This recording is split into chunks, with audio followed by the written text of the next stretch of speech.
don't focus on longevity. We just see it from the moment. So don't get caught up in the moment. Think longevity. When I was 17, like I grew up in Oakland, always been rough, like just going through schools, and you know how people be. Sometimes you have to defend yourself or whatever. It's like I used to be a little problem child when I was little, but as I got older, you know, I started just looking at things like I don't want to be this way, and so I just always kept that in mind. And when I was about 17, I got arrested for possession of marijuana and crack cocaine.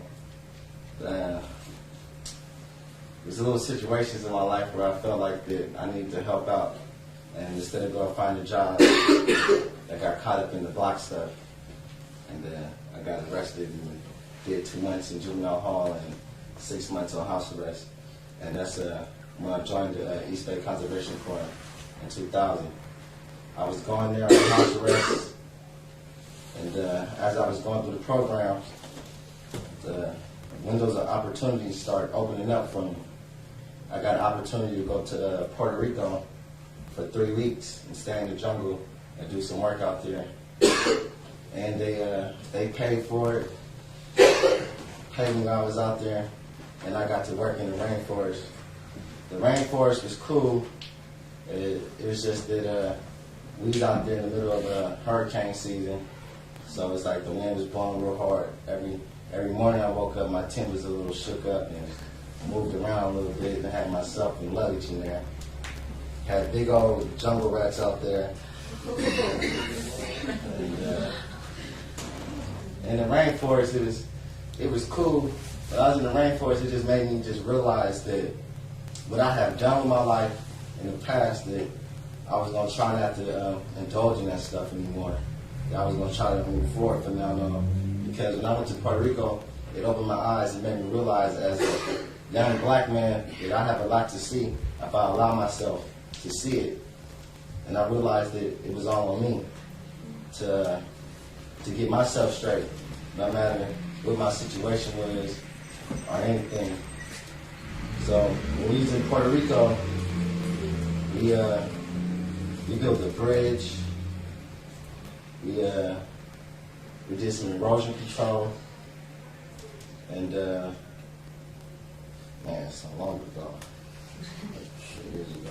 Tell me what you do here in Oakland every day, so they understand what that's.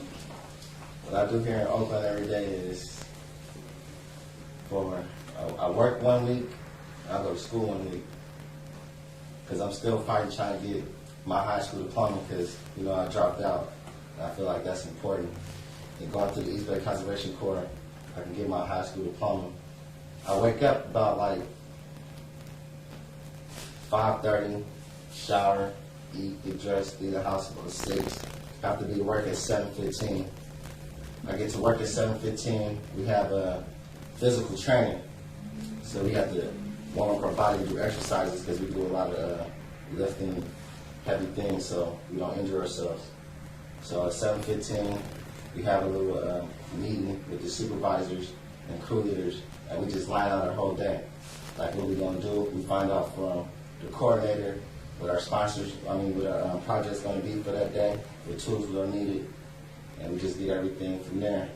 And then we have our physical training, and sometimes I lead off exercises. I just tell them like arm rotations, neck rotations. We do some trunk rotations, some push-ups, some jumping jacks, stretches, and then after we do the stretches, we load up the tools and we go on the grade.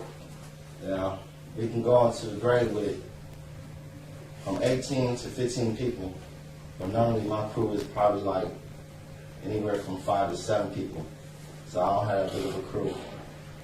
And what I have to do is I have to make sure that the crew is working constantly all day. And not just that they're working, but the work that they're doing, they know how to do it.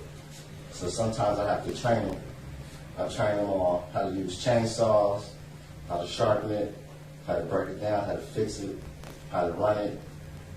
I lead safety meetings and teach them how to get all their safety gear on.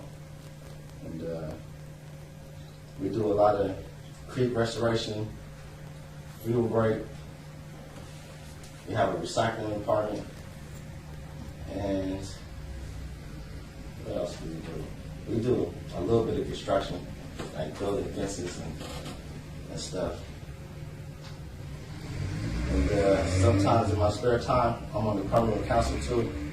So like, I have wrote grants for my community, my work community, to throw parties so we can have a safe environment. Not just like a house party, but a little party so everybody can feel safe. And we have free food at our events. And everybody just come out and enjoy themselves. And as I come to work, you know, I have to look over my shoulder at some things. And a lot of that just be the hood, because I live in East Oakland, 106, and it gets real crazy out there. And you know how people just be, like they might just mug you, might just step on your shoe on purpose, might just bump into you. You never know, but I don't let that type of stuff bother me. It's like, when somebody look at me, they got eyes they can look. As long as they don't put their hands on me, then, you know, we don't have a problem. I keep going. And it's just hard, though. Just getting through the hood, just seeing everybody. It's like, I lost a lot of friends, like, through Oakland with the violence that happened lately. This year, like 3 people I know got shot and killed. One got shot and killed in front of Emerse Cox, one of my old elementary schools. The other one got shot down the street from the neighborhood where I used to, not one of my proudest moments, but where I used to sell drugs at. He got shot down the street from there. And just seeing everything that's going on in Oakland, and then just knowing in myself that I'm trying to do something for myself so I can get out of Oakland. That's what I try to look at, even though it be hard sometimes, because, I mean, I only get 32 hours a week to work. It's not that much, but it's something.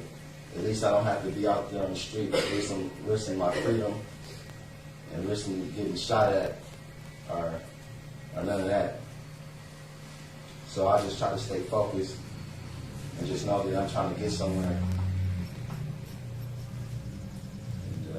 And we restored the creek in Diamond Park, the trail, like, you know, in Diamond Park there's a trail that you can walk through the canyon. We restored that creek. We took out all the invasive species. That's the plants that don't belong in the native habitat. So we took out all those plants and put in native plants and restored it. If you ever get a chance, you should walk through there. It's a pretty cool place. Get to see the work that the Conservation Corps do. Some other places that they could see your work? In Barcadero, we planted like 89 trees along the railroad tracks. We had to get in there with bobcats, dig big holes, because the trees like 14 feet trees, and like the root ball is big. We had to dig down in the earth, and the soil was like real hard, so we had to use bobcat. And it's a place in El Cerrito. I forget the name of it. I think it's the Pacific Coast Mall. We restored another creek there too. There was a bunch of blackberry, I say, for about like 800 feet. Just all blackberry.